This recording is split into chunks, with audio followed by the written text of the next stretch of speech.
Hey everybody, Vera Sweeney here from Permission to Hustle with a thought that I really want you to chew on today because I have been chewing on it all week and it's just something that I have to share. I recently was talking with somebody and they said something that I felt was really profound. They said, just because you've been in an industry for 10 years, it doesn't necessarily mean that you have 10 years experience.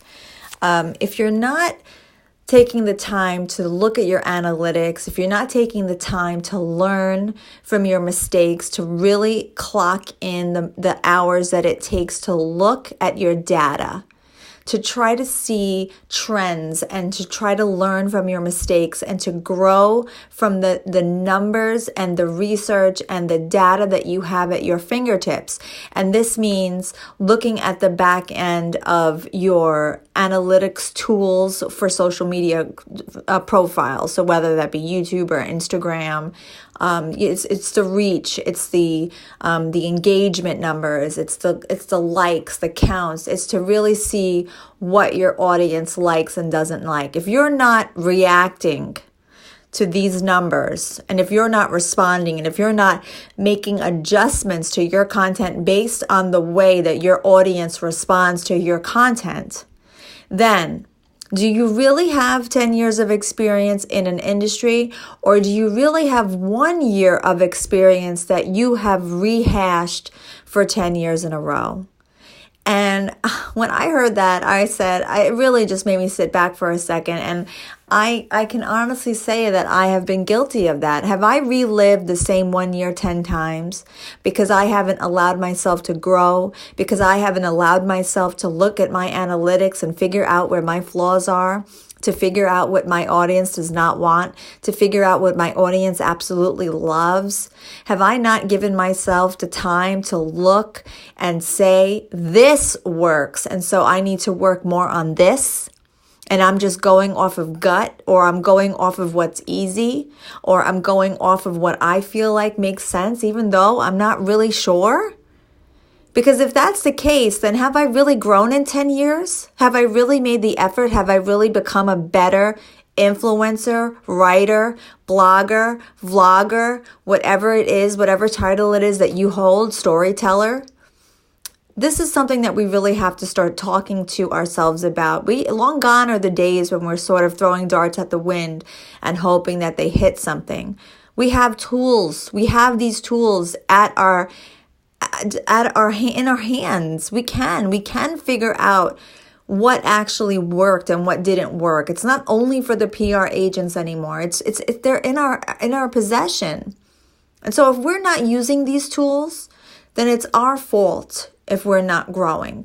It's our fault if we're not seeing an incline, an increase, because we're not using everything that we have. We're not using the advantages that we are given. So are you in this industry for 10 years showing elevated growth? Or are you in this industry for 1 year and you have used that 1 year over and over again for 10 years in a row?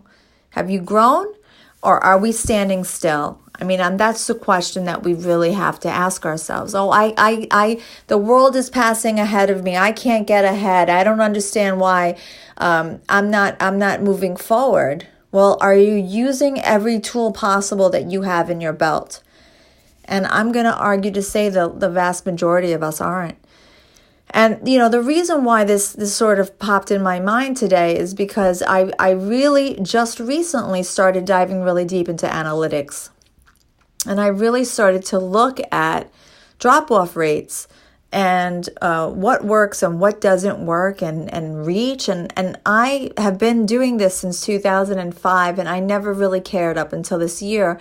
And it's fascinating. Once you start looking, you can, depending on what tool you're on, you can almost drop it down to the second. If you're on YouTube, you can drop it down to the second. This is the moment I lost them, right here.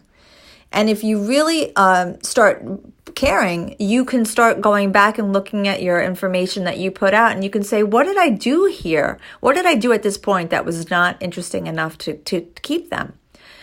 And at that moment, that's when you can learn and push forward and produce better. We always have to produce better quality. And it starts by looking and changing what we've produced before. So that's just my little nugget I want to share with you today, and I hope that this will give you some inspiration to start looking at the tools that you have readily available. They're free. A lot of the stuff that we have in social media, you don't have to pay for it. There's a lot of stuff that is given to us at our fingertips for free. And I really encourage you to do that today. More coming up. Be sure to follow us online on Instagram, Permission to Hustle, Twitter, Audrey and Vera, and you can follow us on YouTube as well, Permission to Hustle. Thanks so much. Until next time.